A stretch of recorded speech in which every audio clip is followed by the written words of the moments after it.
Let's continue with our eye on politics, specifically talking about education. Lieutenant Governor Dan Patrick now pushing back against criticism by Democrats and even school districts that the state is underfunding education. So let's talk a little more. Political reporter Jack Fink got the exclusive interview. That happened on Friday. Welcome, Jack. So he'd been out for a while, obviously, for health reasons, but you got to finally sit down with him. What's he saying about this? Well, Doug and Nicole, Lieutenant Governor Dan Patrick told me he doesn't understand why critics accuse the state of falling short when it comes to public schools. It's the big lie, Jack. We spend $1 out of every $2 on public education or higher education. Our whole budget, about 50% of our budget, is on education. The lieutenant governor said that lawmakers approved more money for public schools this year. Somewhere between a 14 and an 18% increase in funding, just this session. For every school district, funding is a major issue right now. But John DeLander, chief of partnerships and intergovernmental affairs at Dallas ISD, said the money allocated by the state hasn't kept up with inflation.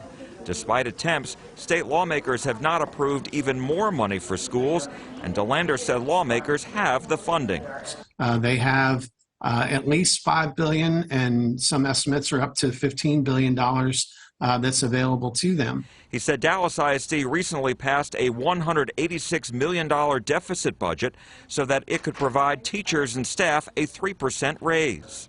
How does that work? I mean, obviously, the district has savings that it can draw upon. There is still some money that's left in reserve. So why are school districts in our area, Dallas, Plano, passing deficit budgets? I can't explain how they write their budgets. I can tell you this from some of the knowledge. We have 1,200 school districts. I don't know about every district. But a lot of them spent their money that they got during COVID, and they hired people with it, even though it was one-time money.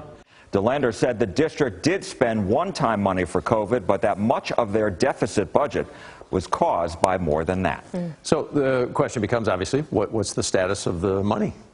Well, it's the money, the more money that lawmakers have been trying to figure out how much to spend, and it's most likely not what school districts and educators want to hear, and that's because the House and the Senate are far apart on education bills. And with timing running out for the 4th special session, they won't be approved and sent to the governor. So let's take more funding for public schools, for example. The Senate passed Senate Bill 2, which provides more money per student and for teacher pay raises, $3,000 for school districts with more than 5,000 students and $10,000 for districts with 5,000 and fewer students. But the House hasn't considered it and left it to die. And then there's school security funding. The House passed House Bill 2, providing a set fund to provide schools grant money for security improvements. Texas voters would have to approve that, but that has sat at the Senate, which developed and passed its own separate bill on Friday. That bill doesn't provide as much money or require voter approval, but it would provide the money quicker. And the House won't vote on that. So bottom line is neither will pass. The special session is set to end on Wednesday, but the House and Senate will each convene tomorrow, and they may clock out then. So no word yet from Governor Abbott if he intends to bring lawmakers back again for a 5th special session this month or if he'll wait.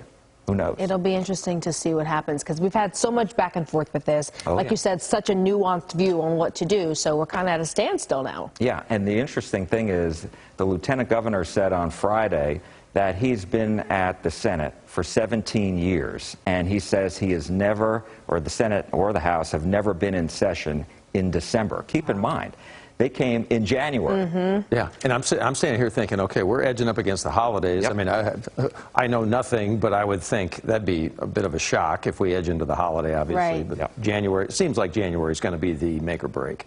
We figure things out. We'll find out, and then there's the primary election in March. Imagine gridlock in politics. Look at that. Imagine that. Imagine that. Jack Fink, thank you so much as always.